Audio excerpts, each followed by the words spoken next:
to record him on this computer. And Eric, you should be able to share your screen with us anytime you want, if you need to there. And he's going to talk to us about what we can do to throw a bigger net by creating the ideal day, the ideal week as an agent. Thanks, Randall. I appreciate you having me on. Thank you guys for sharing your screens with me. I especially love the people that are sharing their pictures. It's really hard to stare at a blank screen. So I know it's early for some of us, and sometimes sharing the picture isn't ideal, but I do like it. I like talking to people rather than to a blank screen. Also, you know, if I can just echo what Randall said, we have a great opportunity here. What we've had for the last few years is we had, and I've talked about this several times in my office, but we've had probably 3 years where the market was completely unrealistic. And when I say unrealistic, meaning it wasn't like anything in the previous 20 years. And I've known agents that have been around for, you know, over 40 years. They've had their license, and they said the last 3 years they had never seen anything like that. You know, that insanity with bidding wars going above asking price, everybody waiving concessions. The problem with, well, there were a lot of problems associated with it, but the residual of that problem that we're facing today is that everybody forgot how to work, which is the opportunity that we have created for us today. And that opportunity is that if we are the ones that respond more quickly to the change than other agents, then like Randall described in his hometown of Burns, Oregon, we'll be the ones that are closing deals. But we have to be the ones that respond. We have to respond quickly, because everybody that's going to stay in business this year will have had to have responded in some way, because otherwise they won't succeed. So what we've had in the last few years is you didn't have to know how to market listings. You didn't have to know how to, you didn't really work the same way that you had to the other 17 years, at least that I've been around. And so agents that were really good, that were in the habit of making their contacts every day and stuff, they lost those habits. Agents that are new in the last 3 years never had a chance to gain those habits. And so now that we've shifted back to a market where we have to get in and we have to do the grind every day. And this is a grind that is inherent in this business. Okay, this is a people business, and there are a lot of programs out there.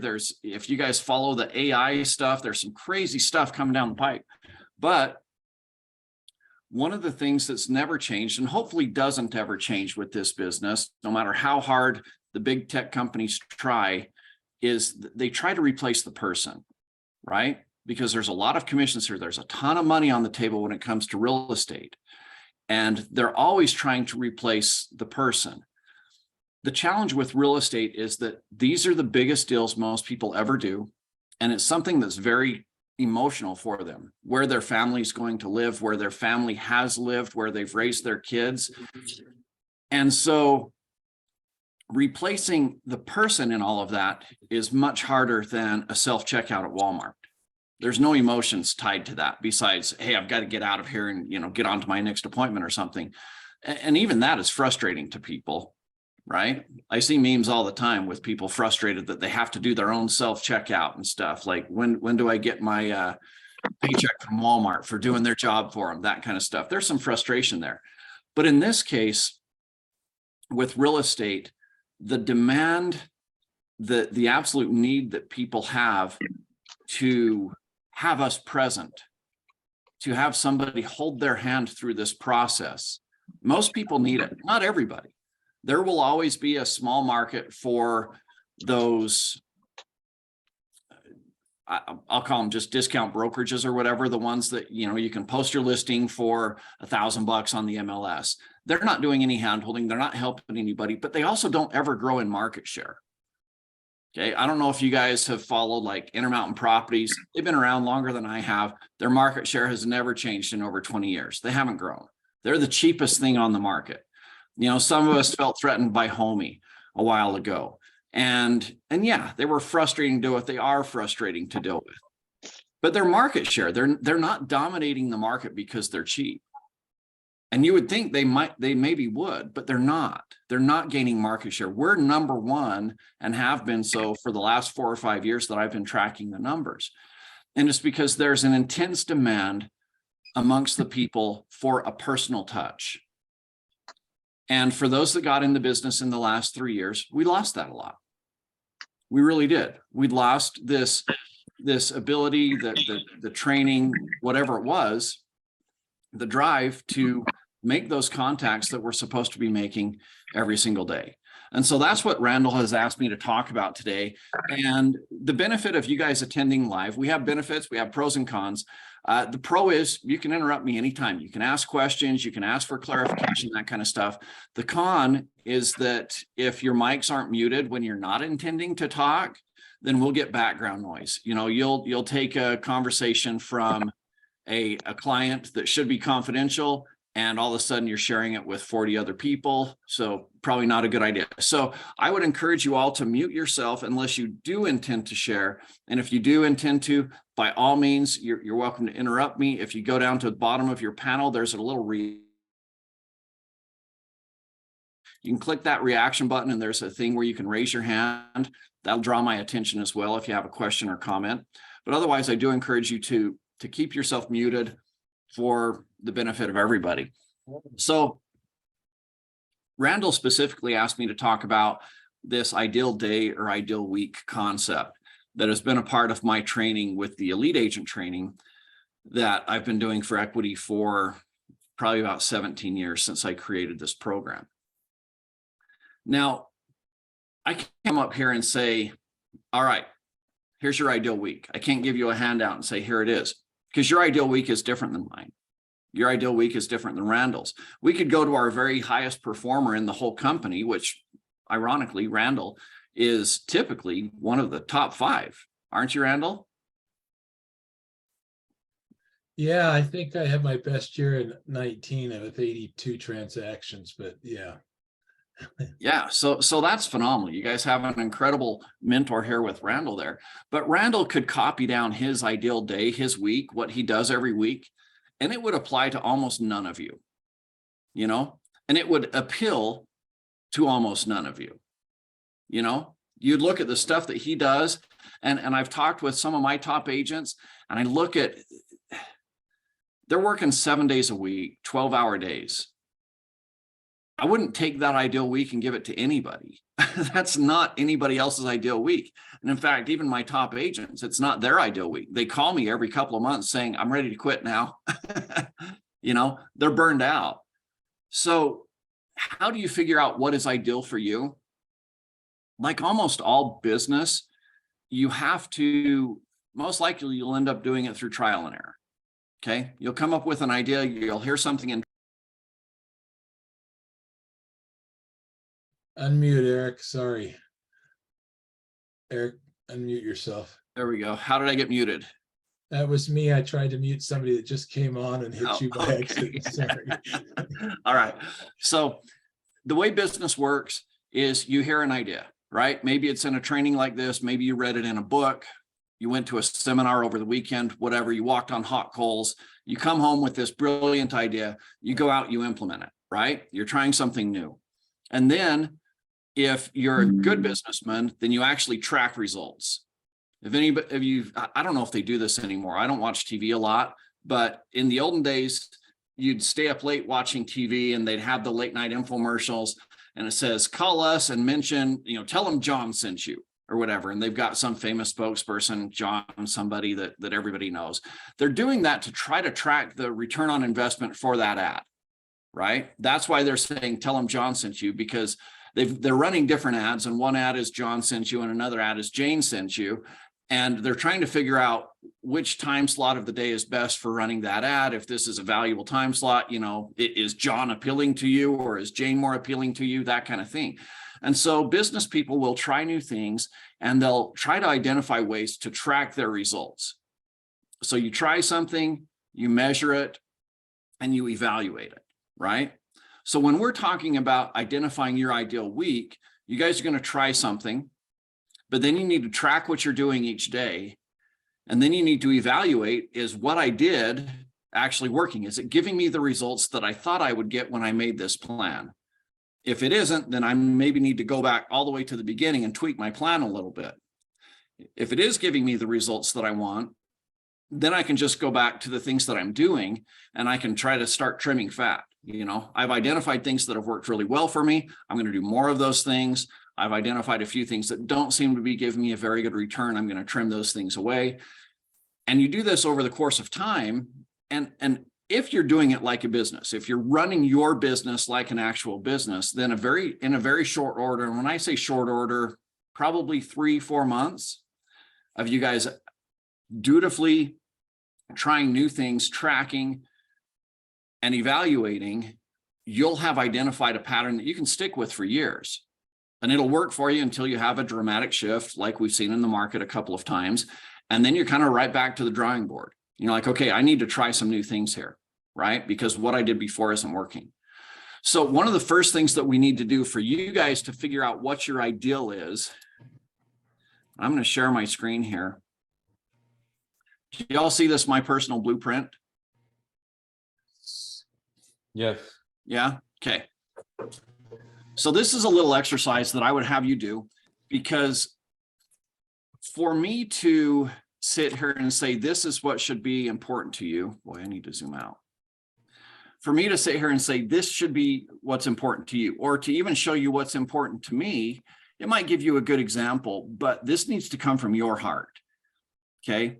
When we talk about people making goals and sticking with it, there's a dramatic drop off. How many of you guys made New Year's resolutions to work out? I'm going to stop sharing the screen so I can actually look at you and raise your hand. How many of you made New Year's resolutions to work out or be more healthy? How to plan your days. So it's a good. Peter, can you mute yourself? There we go. So you made a New Year's affirmation. You made goals to work out. How many of you were now almost 3 months into the year? How many of you are still stuck with your goals? You're sticking at it. Okay. A couple of you have your hands raised. A couple of you, maybe you've learned through trial and error that I don't bother making New Year's resolutions because I know I'm going to quit, whatever it is.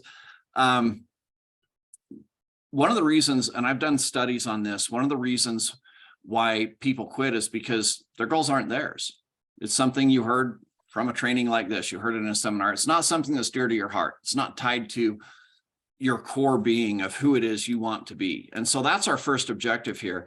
Before we make an ideal day or an ideal week, we have to figure out what our ideal as a person is that we're trying to build. So I've got this little exercise here. This is a part of my elite agent training that I do, where you define your personal blueprint. And you guys can take screenshots of this if you want, but you start with the words I am. And the reason why you do this is because if you make a goal and say, by the end of the year, I'm going to be this, then it gives you license for the next 9 months to not be that person. What you want to do is you want to have something that you can read every single day that says, I am this. And we're creating, there's a science actually behind this of how the brain works. All right.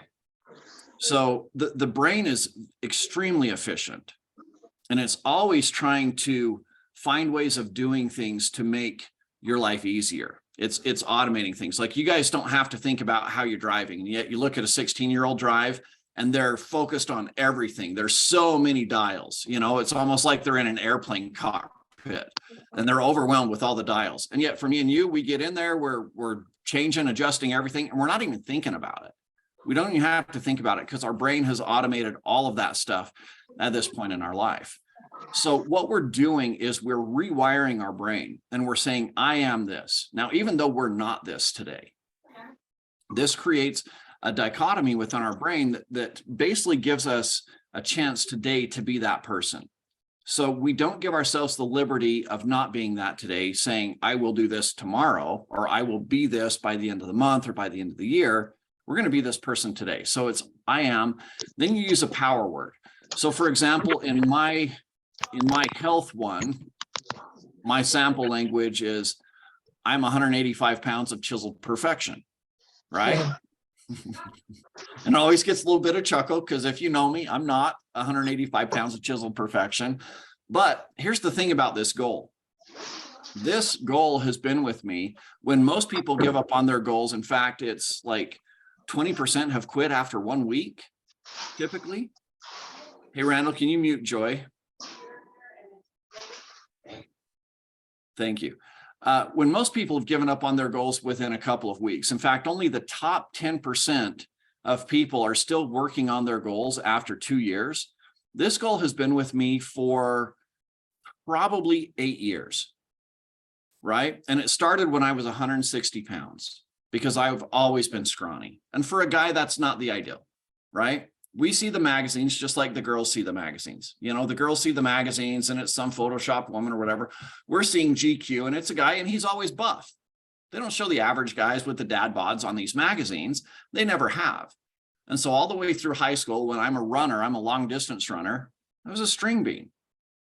And I always have been. And all my entire life up until I was 40, I was taking weight gainer formula to try to put on weight, trying to do everything I could to put on weight, to put on bulk.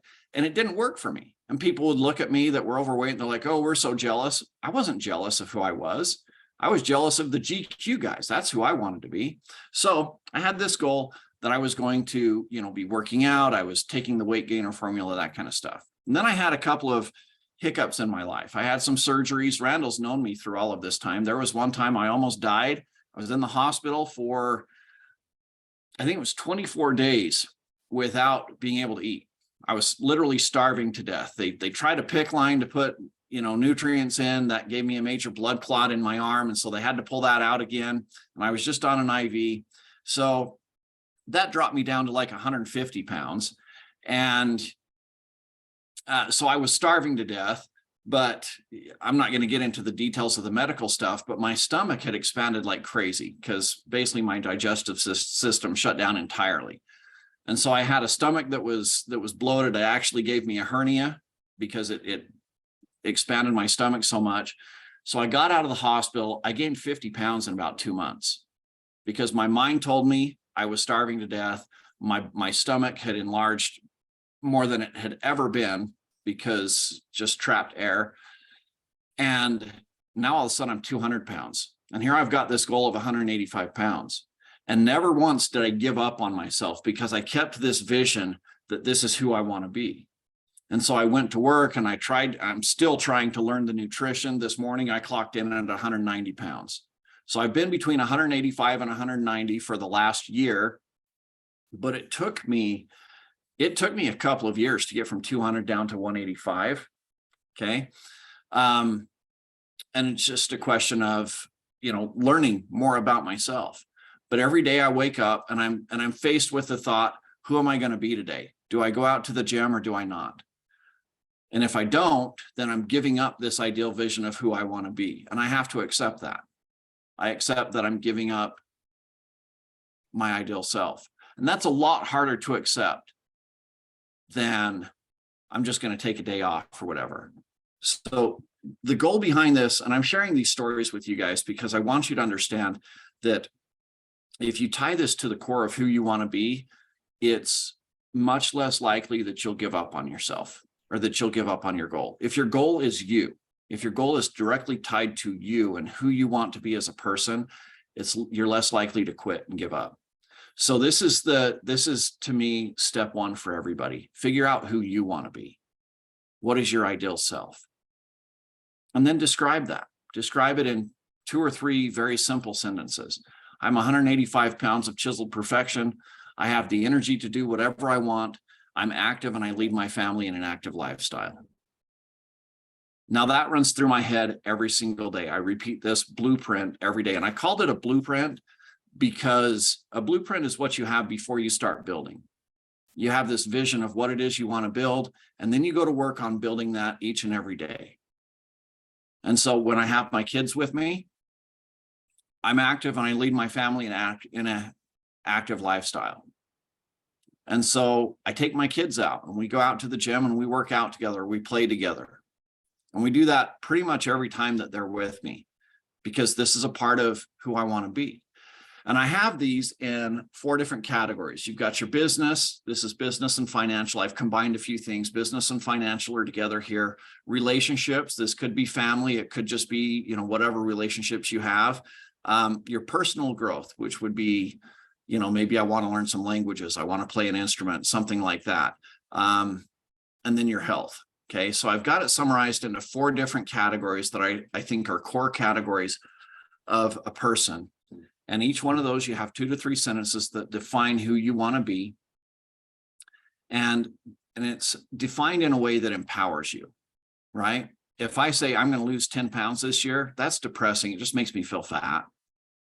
That doesn't inspire me to do anything. So even though 185 pounds of chiseled perfection makes people chuckle, to me, that inspires me. And when I'm working out and I feel like, and I'm not very strong, guys, so my workouts, they're not huge. I'm doing the best that I can, but I'll actually be working out and I'll think of chiseled perfection, and it actually makes me smile. Like I'm in pain. I'm trying to finish that last rep, and it actually brings a smile to my face. Like, hey, this is what I'm doing. That's what I want. These affirmations or this blueprint, I want it to make you smile. I want you to be excited about what you're building. Okay. So this is step 1. Once you have a clear definition of who it is that you want to be, the next thing that you want to do is you want to break that down. And we use SMART goals for this. And I don't know if you guys are familiar with that SMART acronym. I learned it back in college: specific, measurable, attainable, realistic, and time specific. And I took liberties with the A, okay? Because to me, it seemed a little bit duplicated. What's the word? It seemed to be a duplicate. If it's attainable and realistic, they seem to kind of be the same thing for me. And so for me, I've changed the A to action. And so I've got this clear vision of who I want to be. Now I want to define that with specific, measurable, and action that I'm actually going to do. And it needs to be realistic and time-based. So when I've got that defined with action steps that I can do every single day, then I can go to my second. Well, I guess that would be your second step, is to define is to break down this concept into actionable steps that are measurable. Once I've done that, then I want to take this and I want to get a weekly planner. And for this, just anything Monday through Sunday, so all 7 days, because we're building a person here. This isn't just our work week. This isn't just our work calendar, because when you're self-employed like we are in real estate, everything matters. Your health affects your business. If you're not healthy, you can't get out and do the things that you need to do. Your emotional health affects it, because if you're not having a great time at home, it's hard to get out there in front of people, when you've got all of these other problems in the background. So we need to build all of ourselves. So I'm not just making this a weekly planner with the business week. It's a weekly planner with my whole life on here. And then I've got time slots for every half hour. So what I want to do again is I want to tap into the power of the brain, and I want to try to make this easier for me over time, because it's going to be hard at first. Anytime you make any changes, it's very, very hard. And so understanding that, I'm going to do some things that help me with it, and I'm going to try to do the same things every day. So for example, if I take my physical goal of, I'm going to be 185 pounds of chiseled perfection, then I need to work out. And I need to understand my own limitations there. So for me, I hit 50 years old and I'm sore. Like I'll work out my legs, I'm sore for 4 days. And it's bad, and it's not getting easier over time. And so I'll work out one body group really hard, and it's 2 or 3 days recovery. And from what I've studied, and granted, I'm not the best at this, but from what I've studied, you do have to give your body that recovery time. Recovery is important. If I keep breaking it down and breaking it down, I'm not getting stronger. And so that recovery time is important. So for me, I'm working out every day at 7 o'clock. That's when my alarm goes off. I get up, I go to the gym, and I do my workout. And if I can do that every single day, then what I've done with my brain is I've created this pattern, and it makes it easy, just like driving that car. First time you drive in the car, you're focused on all the different buttons and switches, and it's complicated. But if my alarm goes off and I'm like Pavlov's dog and I just roll out of bed and I put on my sweats and I go to the gym, that's not as hard.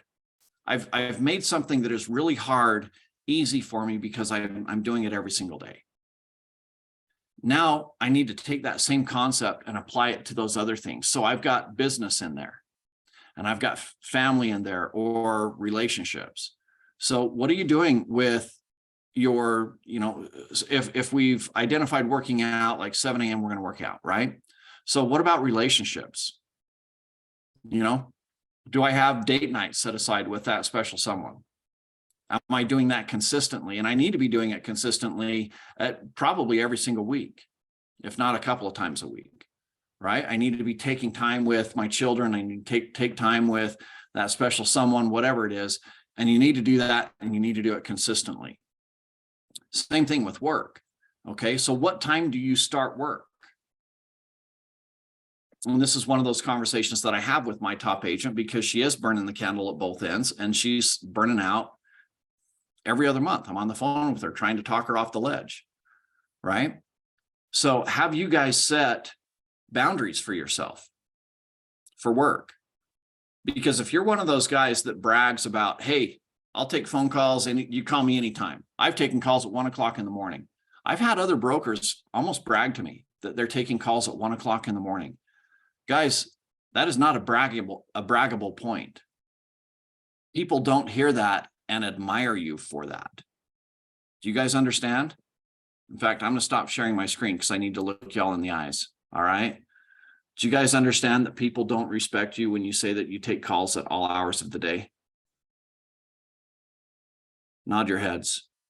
Okay. They don't respect you when you say you take calls at all hours of the day. You think it's admirable because you're making a major sacrifice. You're actually losing esteem in their minds. They may pity you for it, but they don't admire you for it and they don't respect you for it.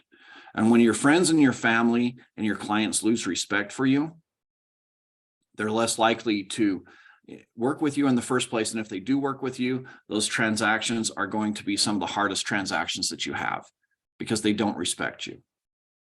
So you learn to have these healthy boundaries, right? And healthy boundaries apply to everything in life, personal, as well as business.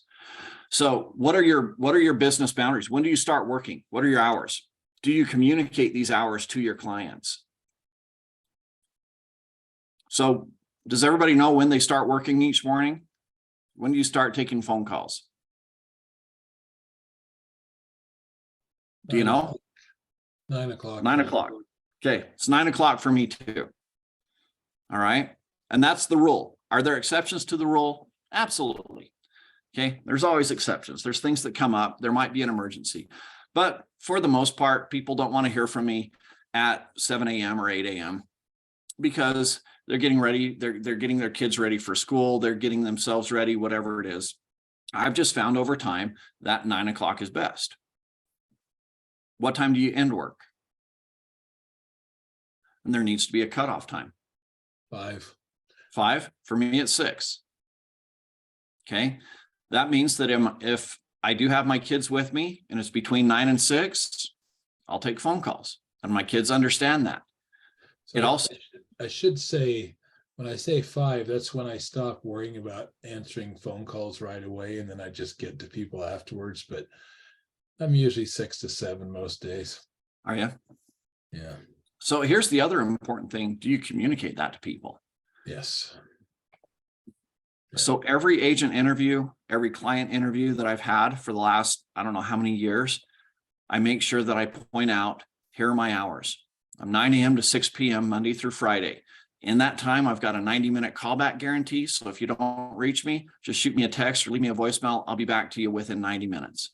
Saturdays, I usually don't respond within 90 minutes, but I'll get back to you by the end of the day so that you don't have to wait an entire weekend. But if I'm on the mountain or on a lake and I don't have my phone with me, then you know that I'll get back with you by the end of the day. And Sundays is my day off. I try not to take calls on Sunday, but if you have to reach out to me, go ahead. Like I said, there's exceptions to every rule. So if there is an emergency, I'll do my best to get back to you right away. Does that sound scripted?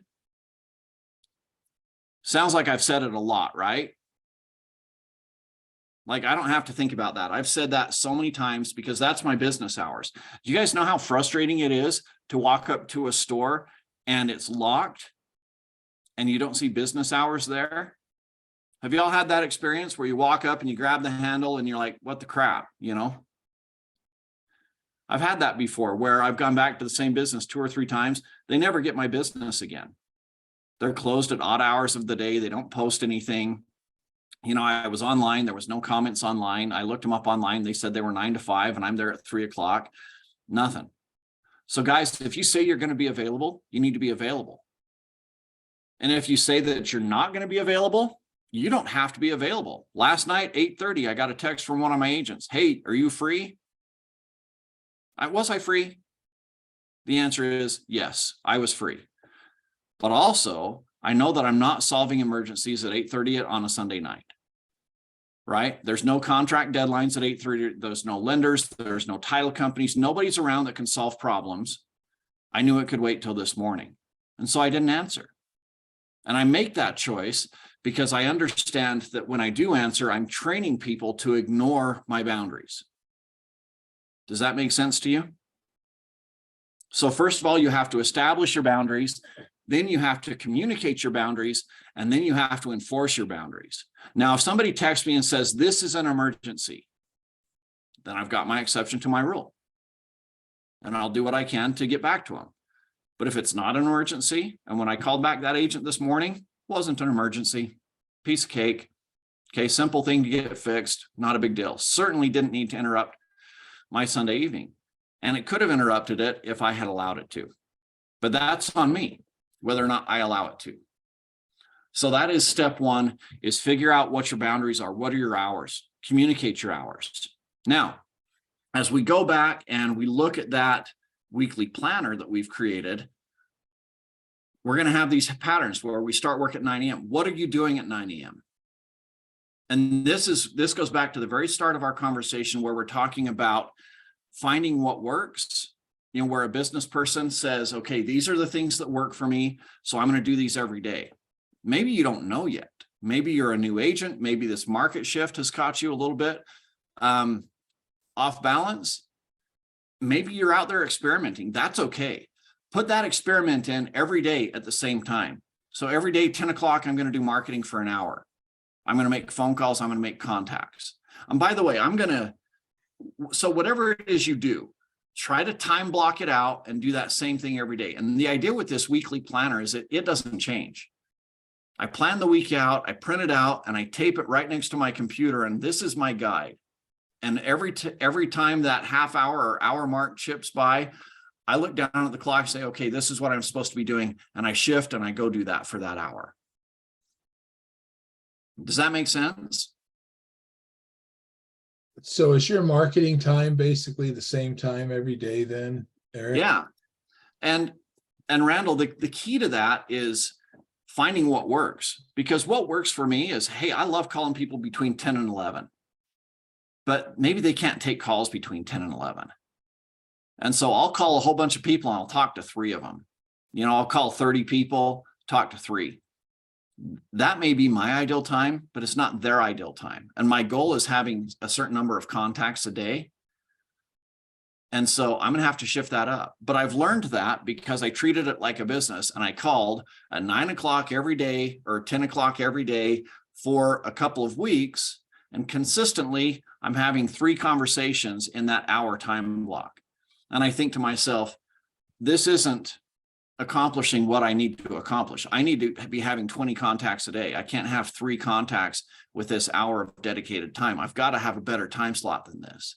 And so I might shift it and try the afternoon, and I might try 5 or 6 p.m. when people are off of work, you know, so maybe that's why I'm working till 6 p.m. is because 5 to 6 is my key marketing times.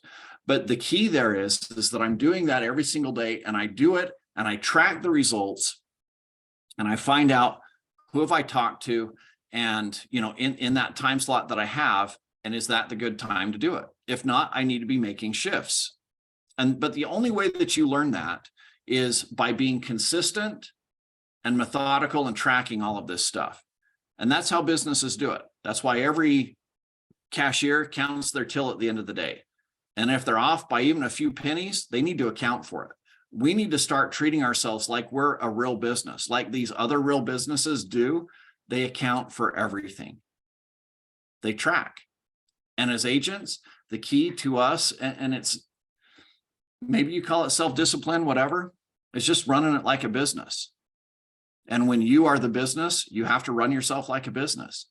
So do the same things every day, track your results. And so for that last one, to track the results, once I'm doing things every day, then I've got this little daily planner, right? So I've got my 3 different hats that I'm going to wear throughout the day. I've got my CEO. The CEO is the high-level visionary that says, I've got a clear vision of what I'm building. I've got my blueprint in front of me. So I follow the blueprint and I make sure that all of my daily tasks are in line with who I'm trying to build. If I've got things in there that I'm doing that aren't in line with who I'm trying to build, I need to get rid of those things, or I need to clarify my vision and who I'm building. But I should not be spending my time doing things for people that is not in harmony with who I want to be, if that makes sense. And then every day I've got my gratitudes. I need to be, start with an attitude of gratitude, be detailed, be clear, not I'm grateful for my wife, I'm grateful for my home, blah, then it just turns into some rote thing. What are you grateful for about your wife? What does she do that you're specifically grateful for? Have you communicated that to her? What about your kids? What specifically are you grateful for about your kids, about your job, about your home? What are you specifically grateful for? That shifts the mind. Okay, that puts you in a different mindset where you're grateful for. With my agents, I'm grateful for them, but I'm grateful for the challenges that they bring me, because that means I have a job. Whereas if I don't think that, I'm just grateful for my job, then I'm frustrated with the agents when they bring me challenges. Like, holy crap, for real? And I have to constantly remind myself that these challenges are why I have a job that I love, right? Next, I put on the manager hat. Okay, I've got a clear vision of what I'm building. Now I need to plan my day out in detail, right? And I like to learn something new. So me and Randall are both avid readers. I do about 5 books a month. Randall's one of the few people I know that probably reads more than I do. And then once I've got these done and I've planned out the day, and I use this sheet to kind of plan it out, I've got 5 action items. This is the technician hat, right? So the manager plans out the day in advance. I've got 5 key things that I'm going to do, and I'm going to exercise. I'm going to read every day. And then I've got 5 action items that are the most important things for me. So when I go through, when I've got my clear blueprint and I reiterate that every morning inside my mind that this is what I need to be building, then things will pop into my head about this is important. I need to take care of this. Then I'm going to have 20 contacts that I need to be making each day. And then at the end of the day, I'm going to put my manager's hat back on, and I'm going to identify 3 things that I did well and 1 thing that I can improve. And this formula of the 3-1 ratio comes from a top trainer of some of America's best athletes, Olympians, the Red Bull athletes, those guys. He said, this is the healthiest way to do it. And his quote was, he spoke at UAR a number of years ago at the UAR conference. But his quote was, we have this saying, practice makes perfect. And we've abused that for so long that we think it's true. He says, practice doesn't make perfect. Practice makes permanent. You can practice something that's wrong a lot and you'll just make it permanent. It doesn't make it perfect. And so taking time to identify an area that you can improve every day helps ground you. But you also don't want to be Eeyore, where every day you're depressed because of how many things you did poorly. And as a new agent, you may be doing more things poorly than you're doing well, but that's okay. I want you to identify 3 things that you did well to keep this healthy mental attitude. Identify 1 thing that you can improve. And then I've got my hash marks. So I've got my plan here of my contacts, and this is me tracking the results. Okay. And I just do a little checkbox. Did I contact my 20 people? Out of 20 people, did I set any appointments? Because my goal is to set 1 appointment with 20 contacts. Out of those 1 appointments that I set every day, did I get any new clients? Because my goal is to get 2 new clients a week, or 1 or 2 new clients a week out of my 5 appointments. And out of those new clients, did I get any closings? And this ties directly back to my business plan, which I didn't cover in this, but that's a whole separate training there. But this is the way that we treat ourselves like a business, right? We've got a blueprint that says, this is the person that I'm going to build. This is how I'm going to build it on a daily basis. I'm going to do certain things on certain times, and then I'm going to track my results. So maybe I'm making 20 contacts, or maybe I'm spending a lot of time making phone calls, but I'm not talking to those people. So I need to shift the time that I'm making my phone calls. So then I'm making my 20 contacts, but I'm not setting any appointments. Well, see, now as a business person, I've narrowed it down. I'm talking to people. And I've found the time slot that works to talk to people. So that's good. I don't need to shift that part of my calendar anymore, because I've tracked my results. I've shifted. I've tried 2 or 3 different time slots throughout the day. I finally found a time slot that works for me, but I found it after a couple of weeks, not after 6 months of just wandering aimlessly. Right. So because I acted like a business, I've identified my first area of weakness within a couple of weeks. And I've got a time slot that works. Now I'm consistently making 20 contacts a day because I'm calling in the right time slots, but I'm not landing any appointments. Well, now I know what the weakness is. Okay. Something's wrong with my script, and I can call, my managing broker. I can go to other trainings, whatever. I can experiment with different scripts. And what am I using when I talk to people? And so I work on that. And maybe after 2 or 3 weeks of trying something, I find something that works. And I'm starting to get appointments. That's great. I'm going out on my appointments now, and I'm a month, maybe a month and a half into this process, and I don't have any business yet. But I've identified ways to contact people, and I've identified ways that I'm getting very good at getting appointments. Now I need to get better at my actual appointment in signing on clients. I need to work on my presentation at this point. So now I'm a month and a half into it. I'm working on my presentation. And so I tweak my presentation. I, again, go back to my managing broker. I go back and I take trainings. I work on my presentation. I clean it up. I'm delivering a clean presentation now. And that's taken me a couple of weeks. I'm 2 months into this business with experimenting and tracking my results. And now I'm delivering good presentations, and I'm actually signing on clients. So now I'm getting clients regularly and consistently, and then closings. And same thing. Maybe I'm signing on people and they're not closing. So now I need to go back and I can have another conversation with my managing broker or a trainer or whatever and say, okay, how come they're not closing? And maybe I'm listing too high. Maybe I'm not communicating very well with my buyers. Maybe I'm not taking a firm enough hand with getting them pre-qualified and talking to them like, hey, we're not going to go look outside of our pre-qual range. We're only looking in this range that you said that you're comfortable with. And so, whatever it is, but I can identify those challenges and work specifically on those things because I'm acting like a business now and I'm tracking things. And so within 2 or 3 months of going from not knowing anything to tracking myself, all of a sudden I'm a professional. Now, when we contrast that with an agent that isn't treating it like a business, they'll come in after 6 months. I don't know, it's just not working for me. Randall, how many times have you heard that in your career? More than I care to. Yeah. And my argument is it may not work for you. You may not be cut out for this business, but you should know that in a matter of weeks, maybe a matter of a month or 2 at most. You need to understand that this is not a job that you're cut out to do. It's too hard for you.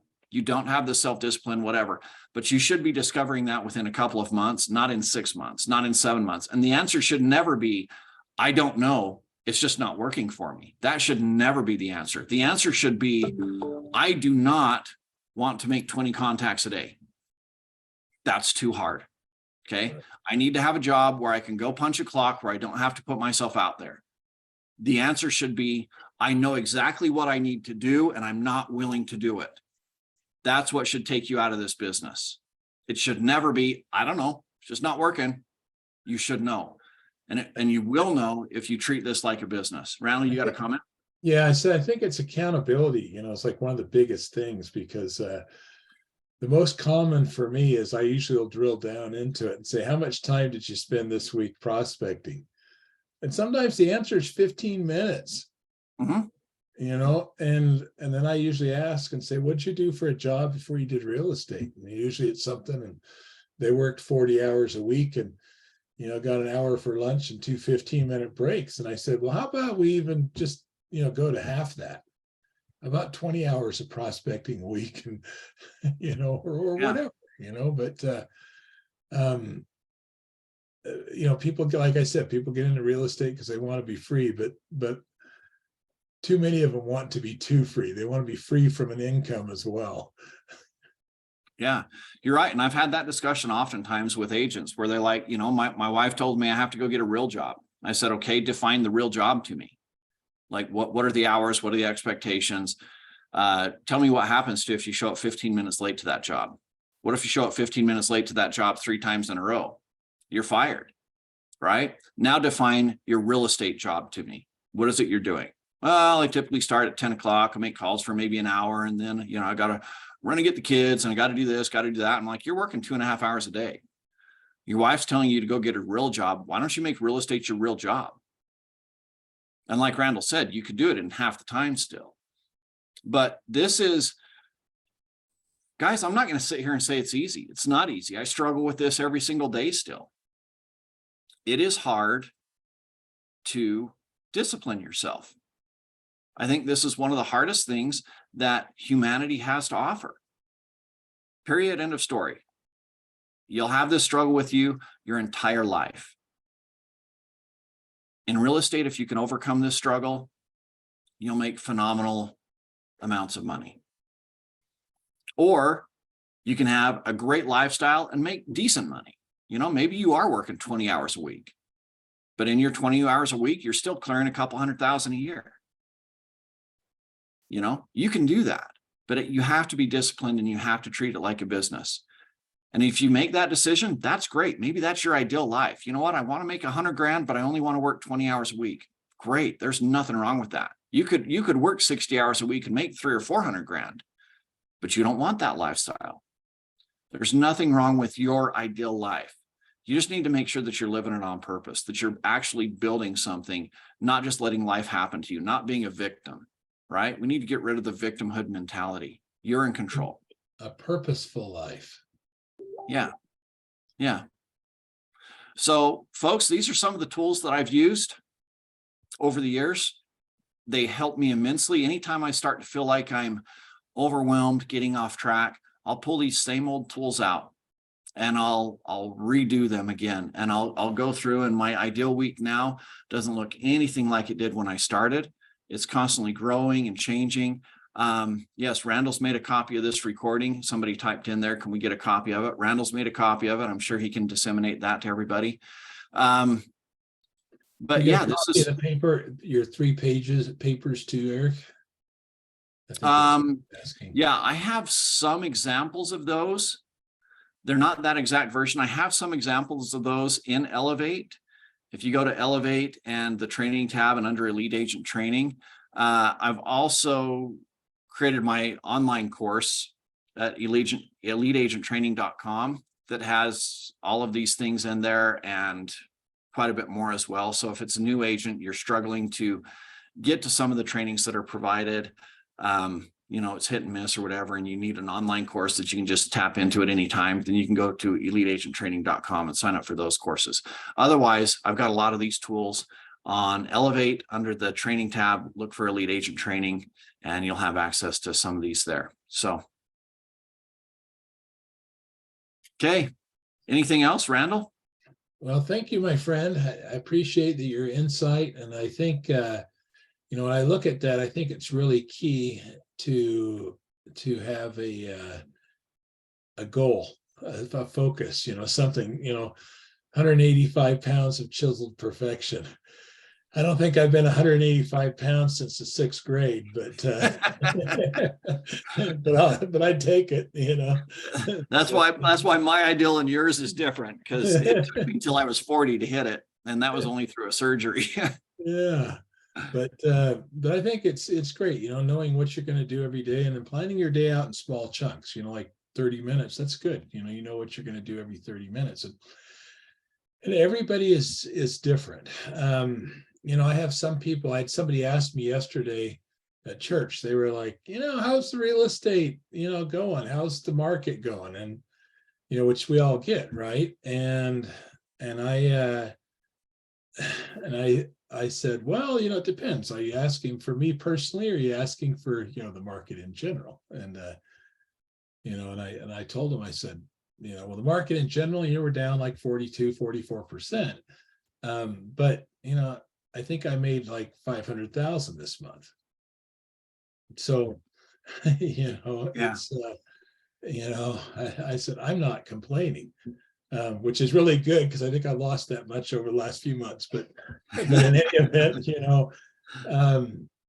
it's always good when you're closing. If you're closing, it's always good. And that's the thing. Throw your net bigger. Use the things that Eric has talked about. It's those are key. Those are success skills. Is acting with a purpose. Most people throw up the movie of their life, grab some popcorn, and are saying, okay, what's next? What's next? What's next? And I would encourage you, like Eric said here indirectly, to be the director, not just a spectator in your own life. So, any questions for Eric? All right. Well, we will wish you a successful week. Thank you very much, Eric. Appreciate your time. Appreciate everybody's time. And we'll see you next Monday. Thanks, everybody. Week. Bye.